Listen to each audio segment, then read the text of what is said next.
Hello, welcome to On the Homefront. My name is John Murphy. Very happy to be sharing some time with you. You might be watching us on YouTube on the WILI channel, along with all of our other shows that are on Monday afternoons, Monday to Fridays, I should say. We have a YouTube channel, also AM 1400, 95.3 FM, and we're also rebroadcast on WECS, the public radio station at Eastern. Our program today is very busy. For the second part, we're going to look at the second segment of the Poetry in the Park series at the Julia de Burgos Park right here in Willimantic, about a mile and a half from our studio. Tomorrow at 6:30, they're going to have live poetry readings, and we're going to talk about that. And at the end of the show, we're going to talk about new grant and training opportunities for artists from the Assets for Artists program of the Massachusetts Museum of Contemporary Art. It's called MassMoCA. They fund arts trainings in Connecticut and Rhode Island, and there's some good opportunities coming up that we're going to tell you about at the end of the show. But right now, next to me, I'm happy to have Ken Nall in the house. Ken is part of the cast of Young Frankenstein, which is going to be opening at the Windham Theater Guild on July 28th. They're coming back for a new season. And also seated next to Ken is Kathy Burdick. She's also the stage manager for the show, but she's been with the Guild now since 1985, and Ken's been there for 20 years. So thank you for all your dedication to drama and for keeping the Windham Theater Guild alive, because Thank you. all across the state, area theaters are really coming back. Yes. It's really nice. Yes. Slowly but surely. So maybe one good starting point is Kathy can share some wonderful news about a grant these folks received to help them do their work. So share the news. So we received a $50,000 grant that we are going to use to replace our house seating, which is the chairs our patrons sit in, Indeed. and the tables. So we're excited about that, and we'll be looking at that. Can I say bravo on the new chairs? Yes. I think a Bravo. lot of people will agree with you. Oh, it's Very wonderful. much so. And that's part of the everyday experience of the theater. Yes. That's right, yeah. That's great. So that's underway this year. That's all, I Yep. guess, in stages, Yes, right? it's in stages. We got notification, I believe it was 2 months ago that we Right. got it. So we're working on getting everything figured out. Right. So right away, I want to mention the website. You should jot this down to stay informed all year about all their shows. WindhamTheaterGuild.org. So it's real simple. And they're kicking it off with Young Frankenstein. And Ken is a multi-personality performer here. He's having 3 different outfits. So tell me about the play, why you guys chose Young Frankenstein, and then we'll talk about how you're going to present it. Well, since Kathy's on the board, she can probably talk more about why it was chosen, because I All was right. not involved in Oh, that. so you're a true victim. You're a true victim. The Theater Guild has a play reading committee, and our director and our music director got together and did some chatting about what we wanted to do this summer, because it's our first summer back in 4 years. That's right. So last summer we did a variety show, but we wanted to come back with a big production. And so when they presented it to the board, that was the decision that we made as a group board. Yeah. And we're really looking forward to doing it. So Yeah, with everything going on these days, a little Mel Brooks humor can go a very long Yes. Oh, way. yeah. Yes. Yeah. Let me tell you. yes. So, Ken, so let's talk about you. Oh, you want to talk about the show? Yeah, the show. Yeah, okay. Sure. So I did my homework and I looked at Wikipedia, so the source of all knowledge in the universe. And so this play was written by Mel Brooks, who along with, what was his name, who helped him write the movie? Okay, I'm having a senior Thomas moment here. Meehan. No. Well, that's the play. But in the movie, the person who played Frankenstein in the movie, Gene Wilder? Gene Wilder. There you go. And so that was back in 1974. Yes. And so then Mel Brooks had written he had a previous movie called The Producers, and then he wrote a play for Broadway with Producers, which was a big success. Huge. And so he wanted to take another one of his more famous movies and try to see if he could adapt that for the stage. So he chose Young Frankenstein. And but that didn't come out on Broadway until 2007.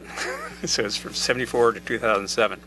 But he wanted to be very faithful to the movie, because he knew people had seen the movie, they expected certain Iconic. things. There were lines, there were characters and things he had to have there on the stage, and they're nearly all there in this. So if you've seen the movie, you'll recognize a lot of the things that you'll see on stage there. He made some changes, a few additions. Actually, one of my characters was not in the movie. And so, and then it went pretty well. Right, It went Victor? pretty well. Yeah, so I'm playing 3 characters in this show, and one of them is called the Hermit, And if you've seen the movie, you remember that scene. Was that Marty Feldman? No, that was Igor. Igor. Igor was Right. Marty Feldman, Igor, and thank you. we've got that character in this one for sure. And no, the hermit was the character after the creature is made and then runs away. And Oh, who off in the befriends woods. him. Yeah, he comes in the woods. He comes to the hermit's cottage, and the hermit is blind. Yep. And so the hermit is trying to make him, feel comfortable because the hermit's very lonely being out there, being a hermit. And so he serves him some soup.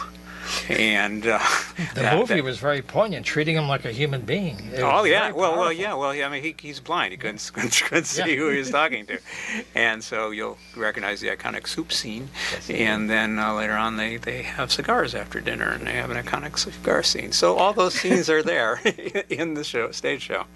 The other character I play, as kind of mentioned there, is Victor Frankenstein. And he calls him Victor von Frankenstein for some reason. I threw a von in his name. And that character was not in the film. And so he's the grandfather of the star of the show, which is Frederick Frankenstein. And he has changed his name to Frankenstein because he's a famous doctor in New York, and he doesn't want people to keep calling him Frankenstein because that's got a bad reputation. So he calls himself Frankenstein, insists on that. And so He's a deep thinker. yeah, that's right. And so my character as Victor, as his grandfather, is dead, and he Not too many lines, I gather. No, he sings a song, and so he comes back to him in a dream sequence, in a nightmare sequence, and he's upset with him, number one, for changing his name, and he's urging him to take on his role in creating a monster. So I sing a song called "Join the Family Business." Oh, very nice. Yes. Excellent. And so that's that character. And then the final character I have is from the movie. You may not remember him. He's only on there for about 2 minutes or 3 minutes.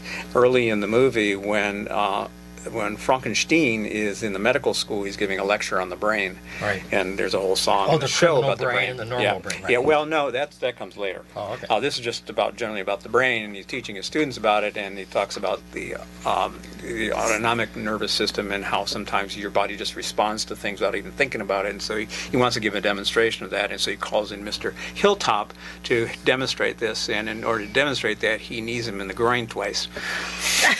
And There you go. I got virtually no lines. I just kind of moan and make sounds Right. accordingly. And so that's my other character. Well done. Hope your insurance is well covered there. It Very much. somehow just kind of seems. This is kind of my whole thing in the theater guild. I don't know. Somehow this kind of encapsulates my entire experience there. Is getting That's how you kind of give it your knee all. in the groin Gives it twice. his Yeah, all. they kind of give me these roles. Now, the reason why I love this stuff is that they're taking something that we know that is going to be transformed to the screen 3D from the flat screen. And I wondered, your fun as a stage manager is dealing with blocking, lighting. So, without giving away everything, So- how did you look at that? So, Pam, our director, does a lot of the blocking and stuff. And what I basically do is take her vision and help her get it to what it was. And one of the things that, coming from the 3D, is you can take a pause in a movie.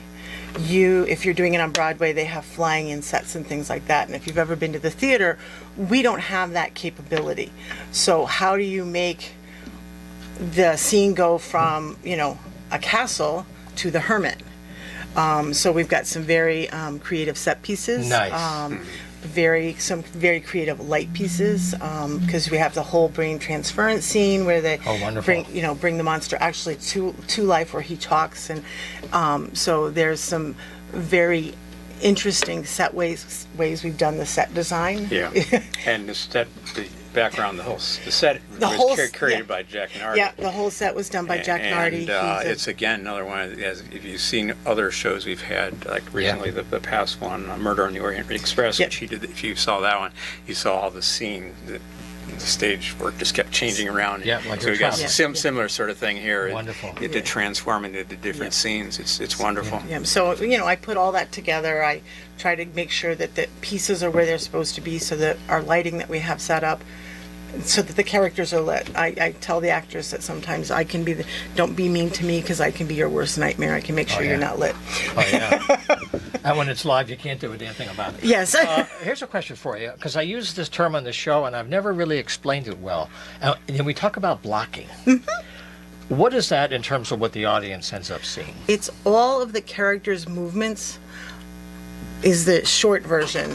But usually a director will also talk to them about what their character's feeling, how they're reacting. Ken says he gets kneed in the groin. How do you react as a guy? I'm a female. I don't know how that would feel, but so it's just how do you get him to portray that so that it's believable to the audience? You can walk around, and at the beginning of rehearsals, you watch people walk around with their scripts, writing in their scripts, and they're basically reading the lines. But how do you bring that character to life? What kind of movement do you do, to bring everything to life? So that's kind of what the blocking is all about. Yeah, I mean, so blocking is, literally, walk from this spot to that spot. Exactly. But the important part of it in terms of the acting is you got to make it look like there's a reason why you just walk from here to there. I mean, there are practical reasons why you have to do that, but it's got to be something so when people are watching this, because what you have to realize is that we all observe people all the time during our lives, and there are things we take for granted that actually we see and we pay attention to. Yeah. And so as an actor, you've got to make all those things happen on stage, otherwise you're not believable. And it turns out it's all the very subtle little things that people notice, and that's what really makes characters come alive, is if you can put in all those subtle things in the character. And hide your true self. Yeah. I don't want to look up and see Ken Knoll, when I look up there, I want to see the hermit, or Yeah. all That's of the those whole people. Stanislavski world of inhabiting a character, taking their flesh, and giving it life of Yes. your You've own. got to make each one of those characters come alive separately as different people. So we have a few minutes left, and I want to mention that Young Frankenstein opens July 28th, which is a couple days away, and it goes to August 12th. You go to the website for tickets and the whole schedule. It's wyndhamtheaterguild.org. But while we have time, I'm going to ask Kathy to talk about ways that you can get involved behind the scenes in theater to help them run and operate and grow. So how can people help and make a difference if they want to try? You can volunteer in any aspect. We have people, the whole organization is run by volunteers. So we need people who usher. So if you are a person who can, we dress in black and white, you greet people at the door, you take their ticket, you show them their seats. But we'll train you to do that. So just to get comfortable. so you get comfortable. We'll walk you through it. If there's a problem, we're there to answer your questions.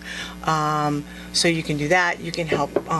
Once you've been trained, you can be the house manager. You can work in the bar. But we also need technical people. And when we say technical people, people think like, oh no, I have no experience. But if you can sew a hem, there's shows where we just need people who are willing to sew a hem on a dress or a pair of pants.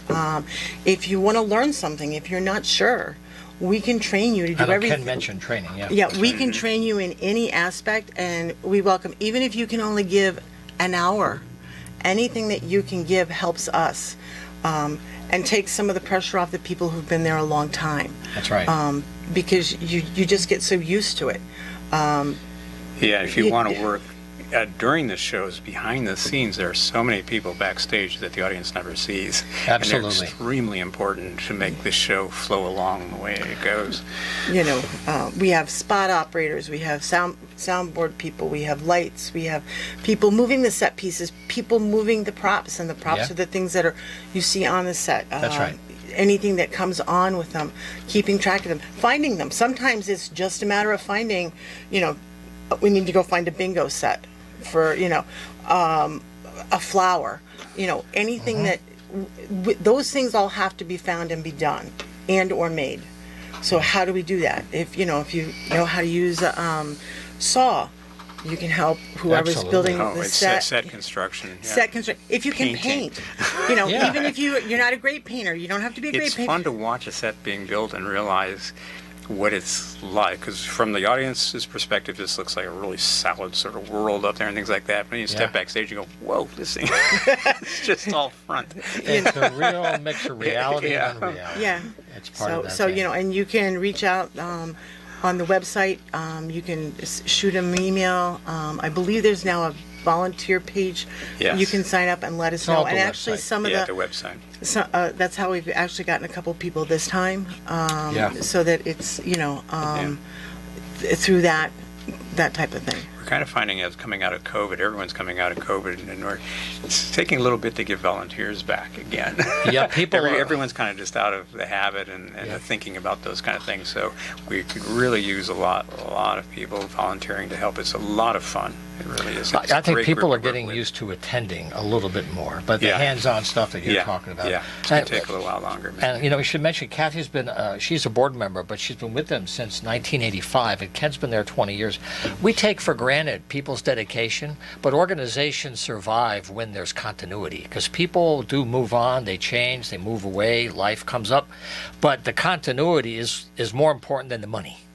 And that's what you look for, people that in a small role that keeps the glue going. So many groups depend on that, and you're a good example of that. So I thank you for being here today, Ken Thank you. Ball. Thank you. And Kathy Burdick. Again, the opening of Young Frankenstein, July 28th to August 12th. WindhamTheaterGuild.org is the rest of the story. And our best to Kathy and Victor. So we're going to take a short break for some messages, and we'll come back and talk about the Julia de Burgos Poetry in the Park series and Assets for Artists. Don't go away. Okay, we're back live on the Homefront. For the third part of the show in a few minutes, we're going to look at the Assets for Artists program, and that's going to be about artist training and grant opportunities in Connecticut. So be sure to stay with us for that last segment. But right now, we're going to look at something very near and dear to all of us in Willimantic. It's the Julia de Burgos Park, a Poetry in the Park series that's been going on for a number of years. It's back this year, and the second evening gathering is tomorrow. It is Thursday, the 26th. I'm sorry, the 27th at 6:30. The park is at the corner of Curbstone Way and Jackson Street, just about a mile and a half or so from our studios. And we're going to have a conversation that aired last week on WECS with John Anderson and Susie Staubach from the Curbstone Press Foundation. They're going to talk about the series.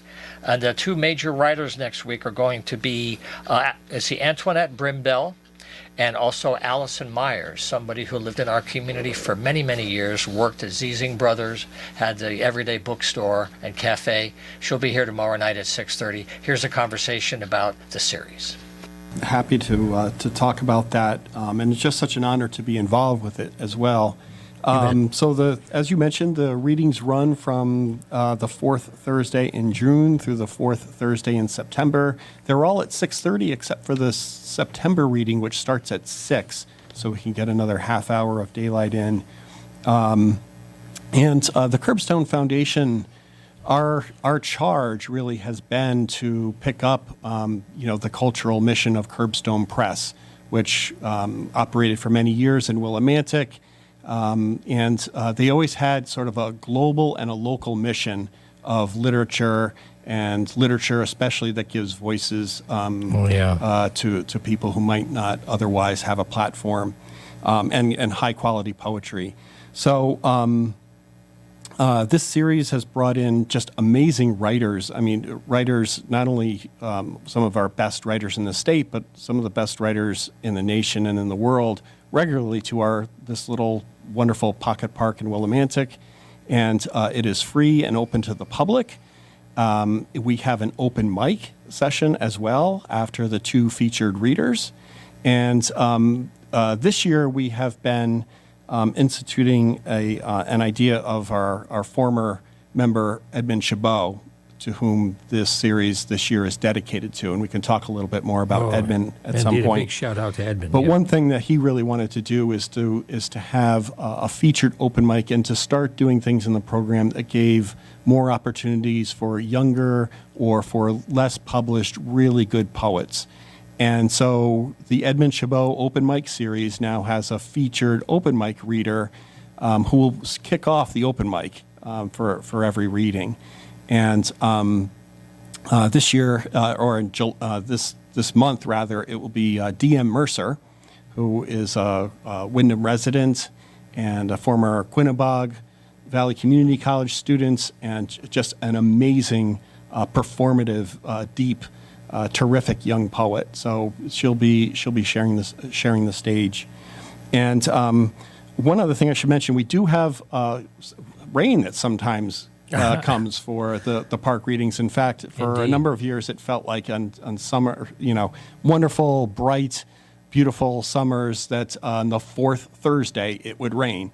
But this year, we started off with a terrific reading that we dodged between the rainstorms, and it was out in the park, and we do have a rain venue.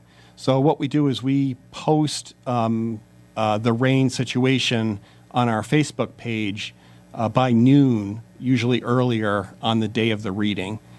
And if it is going to be an indoor reading, we'll be reading at the Senior Center in the Windham room in Windham, in Willimantic, downtown Willimantic this year. That will be our backup location. What a great location, too. How nice to have that center It's finally wonderful. available all year long for these things. All righty. Well, we have one of the two writers with us on the phone from Rochester right now, Allison Myers, and we're looking forward to seeing you next Thursday. Well, first, I'm delighted to be invited to be part of this radio show. Thank you. And, of course, grateful to the volunteer organizers of the series, a labor of love, and a great privilege to read in this wonderful series and also to read with Antoinette, whose work I admire. So all around, kudos and thanks. My poetry, I guess I would say, is sort of a mix between the personal and the political, and I, in general, try to anchor my experiences in the everyday. And I suppose overall I would just call myself a lyric narrative poet. I write very, very slowly and write over a long period of time, including decades, so my perspective and my work changes. I can't say that one particular strategy is something I'm wedded to. I like to experiment with different ways of expressing myself formally. So I don't know how much of an insight that provides. Well, it gives us a context because, maybe this would be a good time to ask you, because when I first came to this community many years ago from New York, you were here already, but Ziesing Brothers was a real local institution, the two brothers, and then you had your own. And since you've done so much work in publishing in independent stores and helping other writers, I wondered, what your thoughts are about the publishing industry today and how people can find their voice in this new marketplace and how technology is part of the problem and part of the solution both ways. Wow, that's a big question. Thank you for that. I would say that the publishing industry trends aren't particularly new, but probably the logical outcome of its positioning within a capitalistic framework. So I think the outcomes of the consolidation of a few major publishers representing what a lot of the popular culture is about is sort of a logical outcome. At the same time, I have to say the indie publishing sector is more active and wonderful and inclusive than ever before. It's blossoming continuously. As an example, the community of literary magazines and presses, which is operates out of a headquarters in New York City but operates nationally, has just reached the 1,000 mark for membership. And even, say, 4 years ago, I think they were at the 200 mark. There's some wonderful leadership going on there with Mary Gannon at the head, but I think that that's a wonderful indicator of ways in which individuals and organizations and collective action work within any framework to push back, resist, disrupt the prevailing system to make sure that important writers' voices are heard. That said, we do live in a culture that doesn't really monetize those efforts, unlike other countries. And we also tend to have a lot of competition for literature here, other kinds of entertainment and enrichment that folks do. So literature sometimes seems to take a second seat. Yet at the same time, the National Endowment for the Arts tells us more people are reading literary works than they have since over the last couple of decades when it had been in decline. And programs like this little program in the park, working at the local level are so essential. And I love the fact that there's an open mic. I love the fact that there's a lead poet for the open mic. And there's just a great number of outlets going on. You mentioned technology, and clearly digital publishing is an opportunity for people to connect, build community, get their work out, and read work by other people, regardless of where they're situated geographically.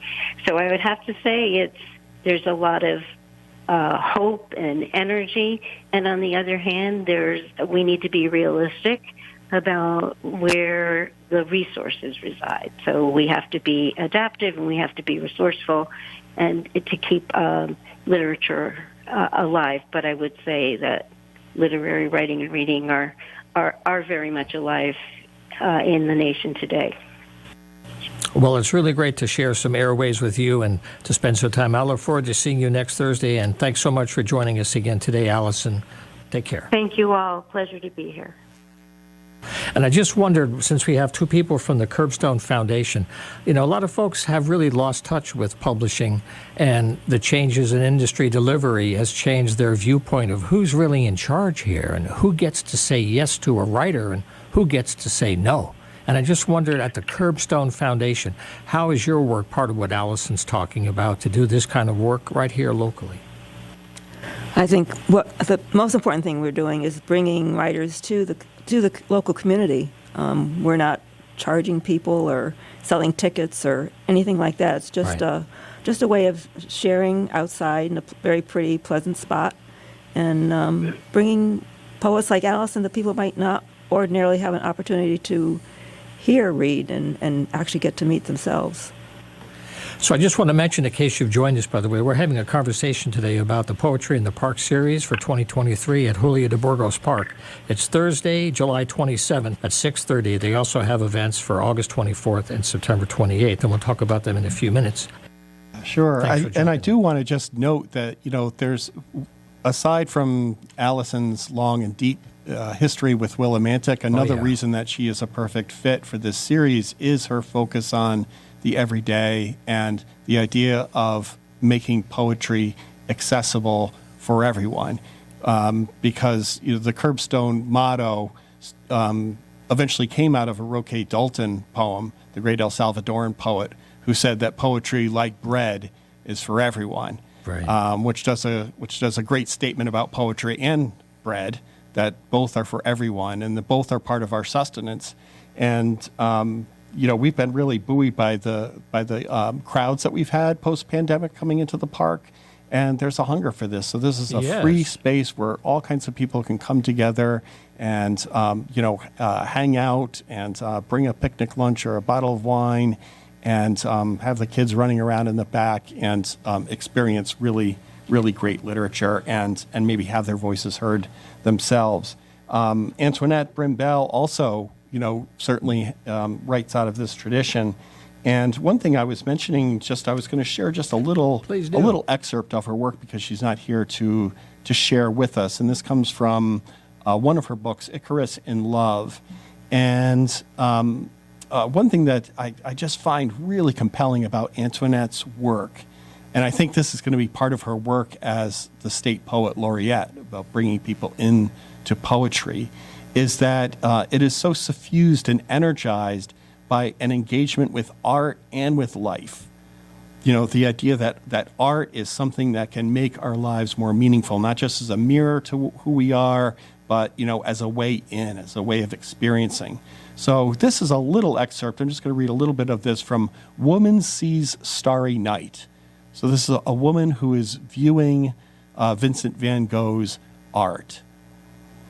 She leaned in too far, looked in too closely, inhaled far too deeply. She breathes in the insane staccato stutter of color. Her mouth fills with a tempest of climbing moss green. Her nose clogs with waves of blush. All at once, she is drowning in the moving stillness of oil on canvas. She is being wrapped so tightly in a matrix of color she cannot escape. The blue realm is awash in rushing silence, too loud to be quiet.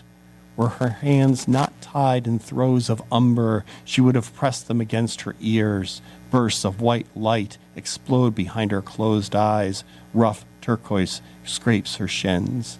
And that's just about halfway through this intense experience with this art. And anyone who's in Vincent van Gogh or have been able to spend some time just sitting and being really attentive with that art can know something of what she's talking about there. If you stop and pause to allow the door to open, it will take you there, but you have to pause. You have to pause. And you have to open to see it. And that's what you're talking about. That's right. That's the fire. That's the Prometheus stuff, Yes. right? You know, John, one of the magical things about the readings is that sometimes during the middle of the reading, people are walking by. They weren't even thinking of Right. coming, and Yeah. they're just so drawn in by hearing it or by the opportunity to share something of their own. We've had that happen pretty frequently, and it's pretty magical. It is. So, by the way, speaking of magic, we should do a big shout out to Sandy Taylor and Judy Doyle, Yes. some of Yes. their original co-conspirators. We had Sandy on the radio many times with Martin Espada from up in, I guess it was UMass, right? So let's round out the second part of the season, though, too, while we have a minute or two. There's two more opportunities. Yeah. So after the next Thursday's reading with Antoinette and Allison and DM Mercer, Right. on August 24th we have John Sirowicki and Jose B. Gonzalez. And John Sirowicki is also a longtime Willimantic resident, but also a nationally recognized poet. He currently lives in Amston, Connecticut, and he has been published in Poetry, Southern Review. He's won major awards and is a beautiful and accessible and energizing, poignant poetry. And Jose B. Gonzalez, a longtime emeritus professor at the Coast Guard Academy, longtime supporter of Curbstone and the park. He used to bring busloads of cadets up to the poetry readings at the park, Awesome. to get them to experience the art and the literature, which was always terrific. And he's a widely published poet and a sought after speaker. He's a amazing motivational and literary speaker. And then finally, on September 28th, 2023, and remember the September reading, we always try to remind people, starts at 6, not the usual 6:30. Sure. We have Bessie Reyna, longtime respected voice throughout the state. Oh, yes.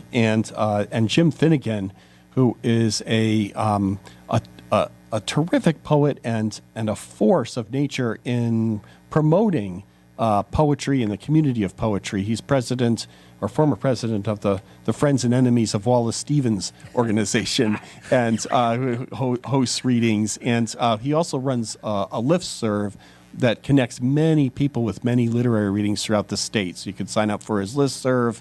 We always put that opportunity out for people, and suddenly there are opportunities you didn't realize were out there that are just potentially transformative, especially for young people. So I want to mention the Facebook, because you can track these folks all season and next year as well. And so it's facebook.com. You know that part. Stone Literary Project. Okay, we're back live on the program today. And again, that's going to be tomorrow at 6:30 at the park, corner of Curbstone Way and Jackson Street right here. I'm going to be there as well. It'd be great to see Allison and Antoinette and everybody else there for the thing. All right, well, for the last part of the show, I'm really happy to focus on a wonderful resource for artists in our region. It's the Assets for Artists program, which is all part of the wonderful services provided by the Massachusetts Museum of Contemporary Art, MassMoCA. And I'm happy to have another conversation today with Molly Rideout. She's the Assistant Director of the Asset for Artists program. Welcome back to Eastern Connecticut, Molly. It's good to have you on board. Hi, John. Thanks for having me back. Okay. Well, we have a lot to cover, and I just wanted to check out first. There are two great opportunities coming up in August and September for artists to prepare for training in education and networking. And maybe you could start out with the first program, which is on August 22nd, about teaching artistry and working with young people in education settings. Yeah, absolutely. And I will say that all of these programs are going to be online, so it doesn't matter where you call home. You can call in on these. But this this first workshop is called The Art of Teaching Artistry, and it's with a wonderful teaching artist herself, Linnea Collins, who is also the creative director of the Teaching Artist Hub, Connecticut. And this workshop, it'll be 2 hours on August 22nd in the afternoon. And it's really thinking about, if you are an artist and you've spent all this time perfecting your craft, are you interested in teaching that to other people? And whether that's getting connected to the school systems or through extracurricular education programs like at local art centers, things like that, how to go about making those connections, what you need to be able to, share, this is what I can do, this is what I can teach, and just kind of those introductory steps.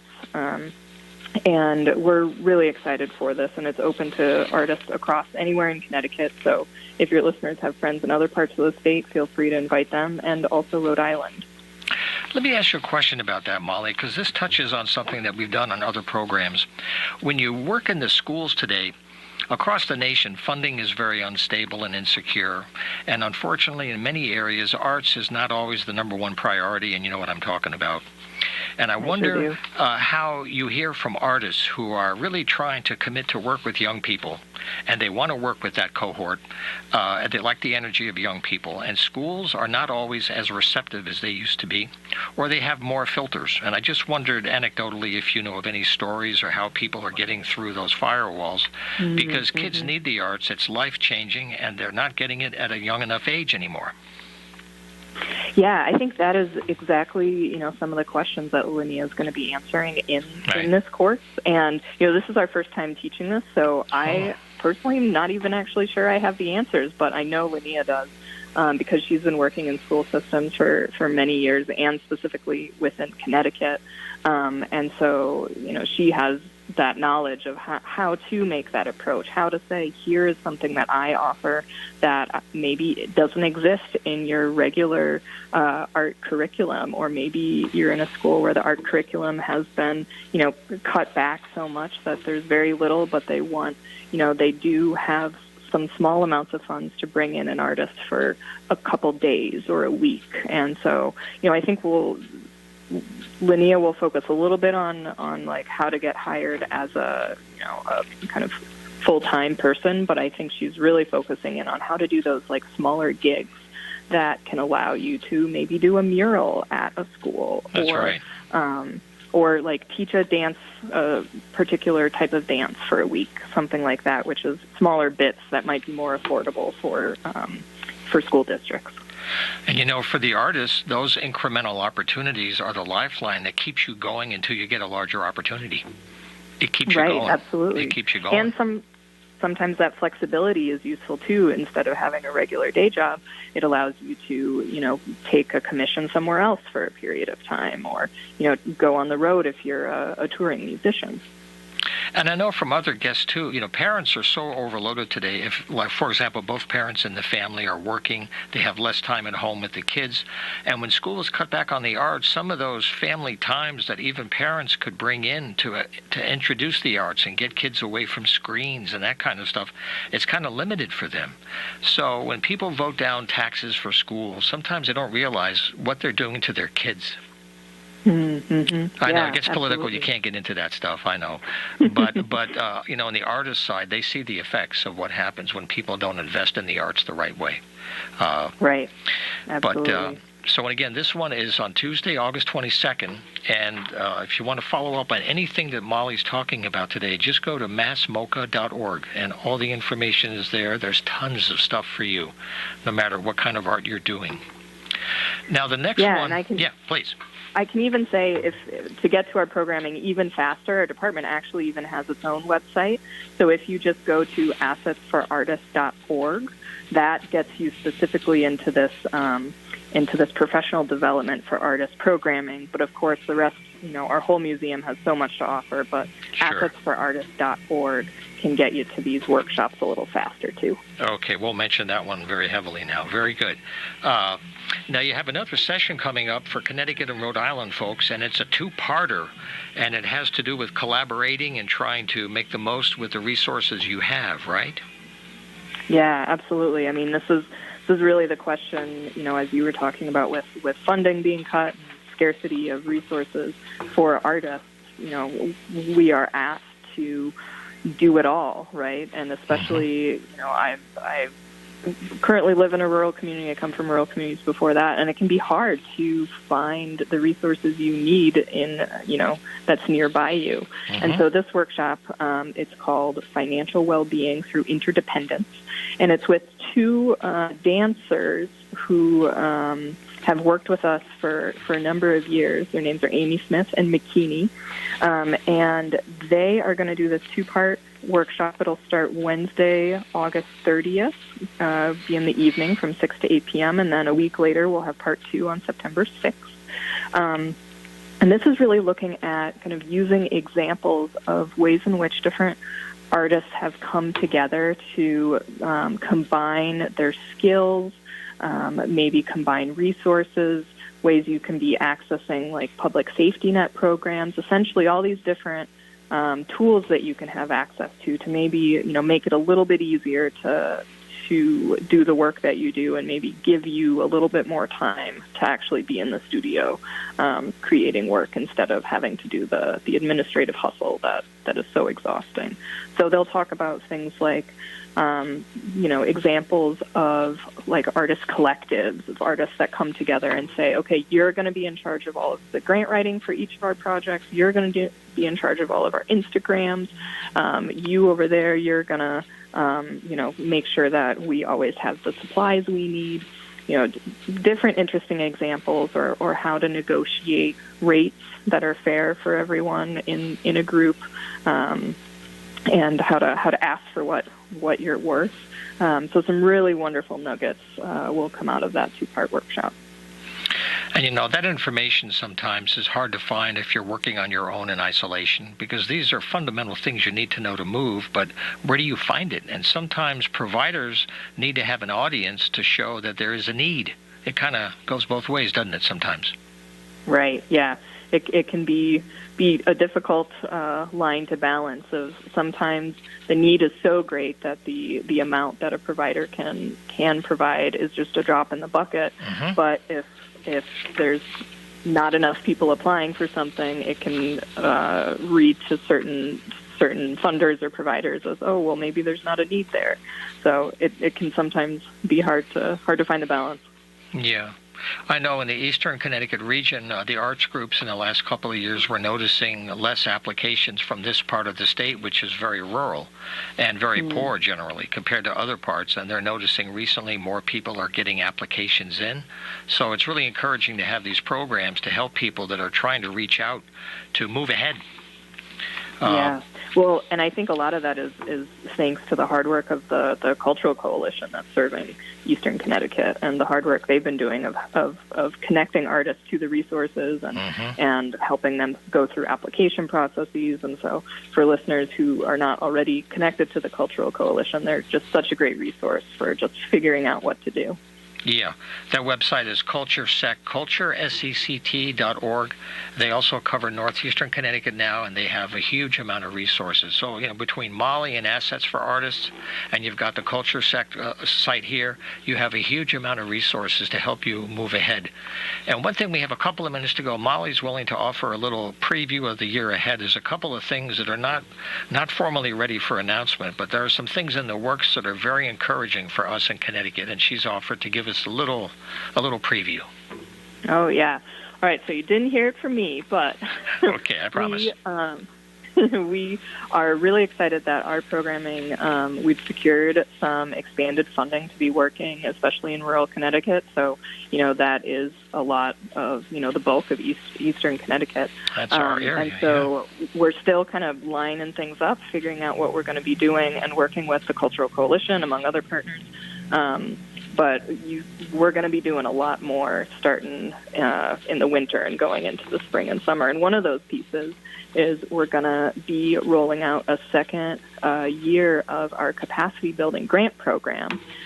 We had one of these in the past year. We currently have 10 amazing grantees that are coming from all over the state. This next year's program, we're still kind of figuring out what the what the eligibility guidelines will be, but the application will go live in October. So folks can keep an eye out for that. It'll probably be announced both on our website of assetsforartists.org. I suspect the Connecticut Office of the Arts will also help with putting that out, because this grant program is funded by the Office of the Arts. And so we're really grateful to them for making this happen for a second year. That's wonderful. And that's for individuals, right? That's not for groups. That's for individuals to get their own strength and capacity. Exactly. Right. Yeah. Right. So it's a micro grant that also then gives some really focused attention on, these types of pieces that our workshops cover, but also opportunities for one-on-one coaching with, one of 30 artists that are in our network, to really tackle whatever questions or opportunities that each artist grantee is facing. Well, this is great news. It's always great to have you in the program, Molly. This has been a conversation with Molly Rideout today, part of a series that we're doing. She's the Assistant Director of the Assets for Artists program in Mass MoCA. And maybe we'll try to get you here in October when things are more public and we can help you get the word out. People will be very happy to hear the good news you're sharing. That sounds great. I look forward to coming back. Okay, Molly. Thanks for taking time today. I wish you a great rest of your summer, and we'll be in touch. Take care. Okay, bye-bye. Okay, well, that's, again, assetsforartists.org. And now I'm going to take off my Captain Video helmet here, my little headphones here. But the cool thing about the show is we try and do live radio whenever we can to get people in the studio. But when good people have good things to say and they can't get here in person because they're too far away, like Molly's in Massachusetts, we do it over the phone. So I hope you got some information there. We're really trying to help you connect to resources, and resources need to connect to you to make the equation work. And that's what we're trying to do every week here on the Homefront. If you want to get involved, if you have good news to share, john@humanartsmedia.com is the email. These programs are on the WILI YouTube channel. Look us up along with all the other great 5 o'clock shows. And they're also rebroadcast on Wednesdays at WECS on the Pan American Express. So thanks for sharing some of your time, and we'll see you next time. Have a great week.